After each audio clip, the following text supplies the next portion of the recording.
Karibu tena mtazamaji, worshippers and pastors. And the worshippers' welfare is very important. And I also want to say that also the pastor's welfare is equally important. And I believe, like you say, they are supposed to complement each other, such that, of course, the worshippers should be bothered by the pastor's welfare, and the pastor should also be bothered by the worshippers' welfare, such that there is no side that seems to be selfish ama inajipenda, so that they can complement each other. Now, you said you spoke about utterances by the pastors on the worshippers to say that I appreciate what you do, maybe giving them a call. Do you think there are some other ways that pastors can appreciate this team? Okay. We are doing all this, number one, for the sake of harmony. Sure. Because these two departments, their role is very unique. This cannot compare to any other departments outside there. Sure. These two departments, their role is spiritual. So it's a spiritual transaction. Yeah. And in spiritual transactions, when transacting the matters of the spirit, sincerity is a mandatory requirement. You have to be sincere. So if at all you must or you have to achieve your objective, Yes.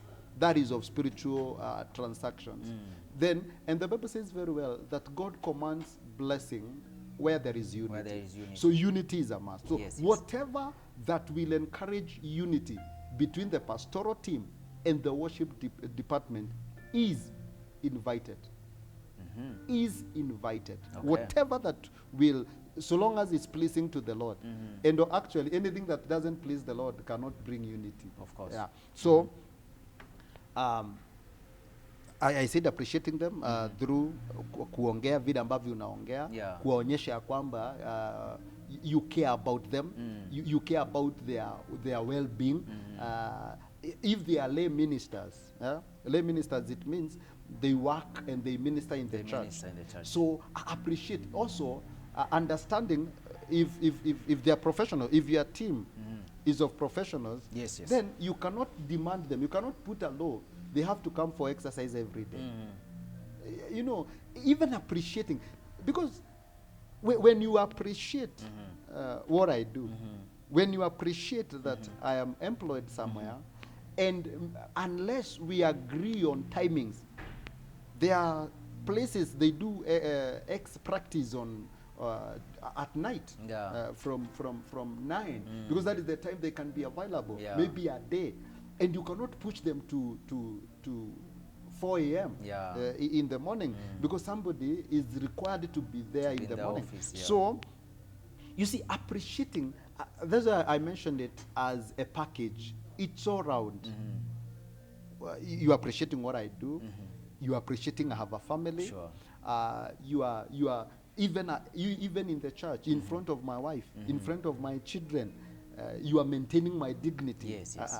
As a man of God. You are not rebuking me in front of my wife. There has been those cases whereby a worship leader or a worship minister has been rebuked in front of the wife, in whom he proves he is the king. Then he has been such kind of stuff. So there are so many ways you can be able to appreciate a worship minister. Yes, yes, yes. And the most important is to appreciate and to respect his dignity, Yes, yes. or her dignity. Yes, yes. That is very, very much important. Yes, yes, yes. Do you think, you mentioned something and you said the best gift a worshipper can give to the pastor is being available. Being available. Do you think availability of the pastor to a worshipper is equally important? Maybe it is in the sense of this minister, when this minister requires you. Yes, yes. Very much important.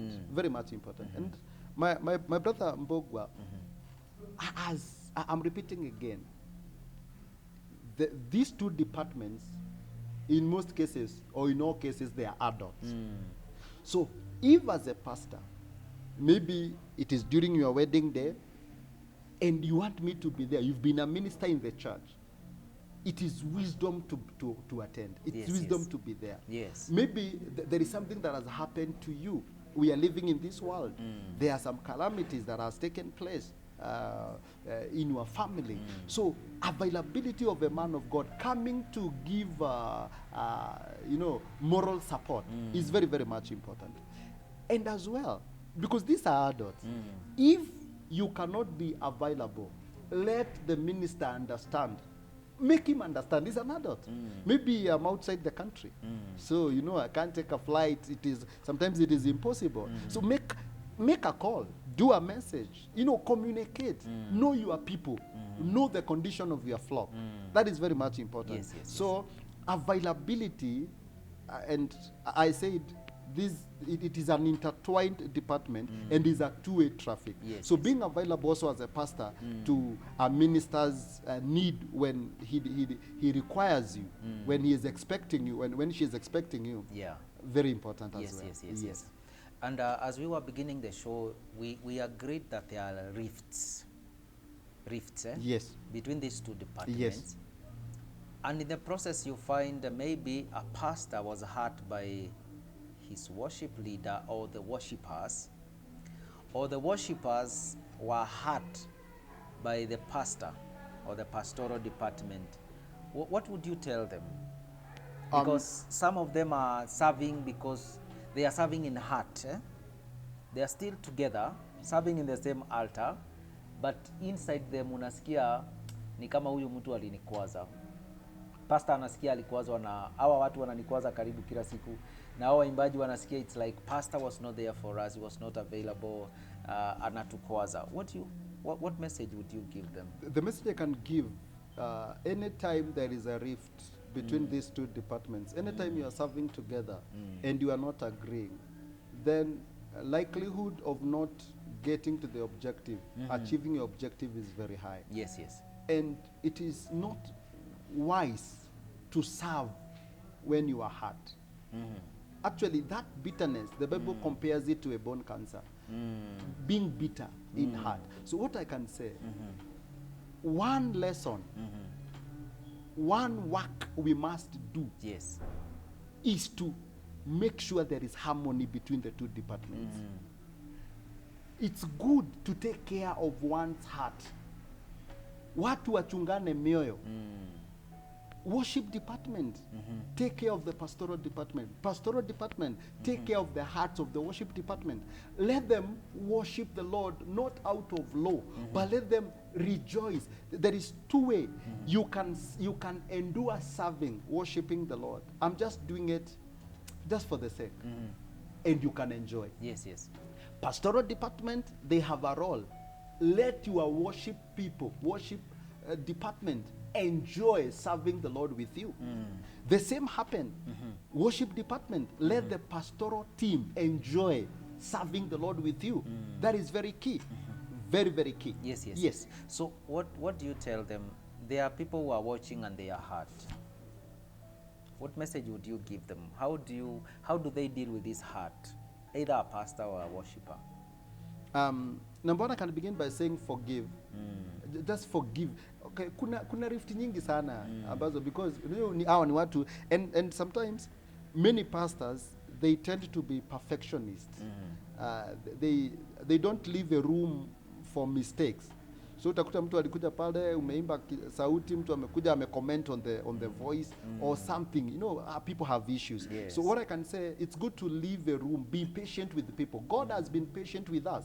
So it is good, these two departments, to be patient with each other. There is maybe you are a worship department, a pastor did hurt you, and you are a pastor, a worship team did hurt you. So I think what is important is to be patient with people. Learn patience is a fruit of the Holy Spirit. No, people can make mistakes. Understand the pastoral department can hurt you. Understand the worship department can hurt you as well.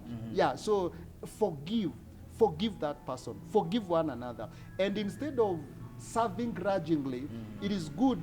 All of us, we have a listening ear. if it's a worship department, go and tell pastor. Sometimes when this is done, sometimes inatuachaga imetukwaza. Na wewe mchungaji ende uambie worship when you behave like this, mara umekuja maybe umevaanisha hivi, ama unakuja unaambia watu hivi na hivi, inanikwazaga. Msikue na ule uchungu ndani yenu. Make sure tengenezeni mioyo yenu so that you can serve the Lord happily but not grudgingly. Na hii kutengeneza mioyo unamaanisha wakae chini, wazungumze. Because if it is not, if they don't speak out and maybe, like you said, you sit down and say, you did this na ikani hurt, and you did this na ikani hurt, it is possible to repeat the same mistake tomorrow without knowing ya kwamba hicho unafanya kinaniumiza. So the most important thing is to sit down, talk it out, na musameheane like you are saying. Yes. So what if it is okay, sometimes worshipers, we of course we honor men of God. Sometimes we are unable to open up to them and tell them kuna maneno unaongeaga na inani hurt. How do you deal with that? I know it's hard. Yes. I know it's hard actually to say that. Now, this is a call to us pastors. Yes. That we are supposed to give this team a hearing ear. Because we want to serve the Lord together. Let there be a system. Yes. There are pastors that sometimes they sit down with their pastoral, with their worship department, and they ask, what is your expectation from me? Yes, or yes. from us, the pastoral Yes, team? yes. And they have a baraza kind of discussion. They discuss. There are some, maybe they are unreachable for one reason or another. And you see the effect. There is the ripple effect. You see, sometimes they will decide maybe to sit down, or they show it through action. So Yes. before we get there, I think it is important we give each other a hearing ear. And you can tell honorably, respectively, kwa njia ya heshima, because tunataka tu kutengeneza, sio kuharibu. Yes. So you can use an intermediate or another person. Kiongozi. Maybe you have a leader. Yes. Maybe the leader can go with wisdom and say, when this so a person speaks about us even in a heart the team atasikia. And you also mentioned something very important, that once in a while have a sitting. Yes, have a sitting with a baraza. Kaa chini na wao. Sometimes go out with them. Yes. The whole team in a hotel or somewhere. They open up. They tell you. Yes. It is inakuwa very exciting. Yes. By the way. Yeah. Let me ask you this question. Are pastors and worshipers supposed to be friends? They are supposed to be friends. Or they are supposed to remain ministers and that's final? No, they're supposed to be friends. Yes. The only thing they're supposed to maintain is only purity. Purity, respect and honor. Yes, purity. They maintain holiness, because when sin enters in between, there is a virus. Yes. But they are supposed to be friends. Yes. Total friends. And there is, when serving together as friends, it becomes enjoyable. Yeah. It's not supposed to be a slave-master relationship. Even Jesus said, I no longer call you slaves. Imagine, you are my friend. Servants, I call you friends. So if God is our friend, he says, he even called Abraham my friend. So we are supposed to be friends. Pastoral all of us, we are ministers. Yes. So we are supposed to be friends. What I've said, what should be maintained is high level of purity. There must because be I purity. tend to believe, for us to achieve that baraza and that speaking out, like unanihata hapa, it's unless we cultivate that friendship, it will be so hard to communicate. So if we are friends with our pastors, I'll be free in some way to tell him, kuna kitu unasemanga pale kwa madhabahu, it's not going down well. And even among worshipers, there was a time we had a team, I maybe you are aware of this, we used to go and sit to visit one of us. Hiyo ilikuwa ni after ibada, tunaenda once maybe once a month, na tulikuwa tunafunguliana roho, tunasema sasa hapa kila mtu amwage roho. How was the team then? Tunasema mtu wa keyboard kuna vile unanichezeanga inanikwazanga. Na wewe unasema kiongozi wetu kuna kakitu unasemanga. When you are getting out of that place, you are a better team. I'm asking, how was the team? It was very strong. Very healthy. Very healthy. Very healthy. I think the word is healthy, because healthy ni kumaanisha munaelewana. Kila kitu iko sawa. So I think it's very important. Now we are coming to the end of our show. I want to give you maybe 1.5 minutes to sum it up on our topic. Encourage a worship leader, a worshiper somewhere who was hurt, a pastor who was hurt, and maybe to move on and how to deal with this issue. 1.5 minutes, kindly. Thank you so much.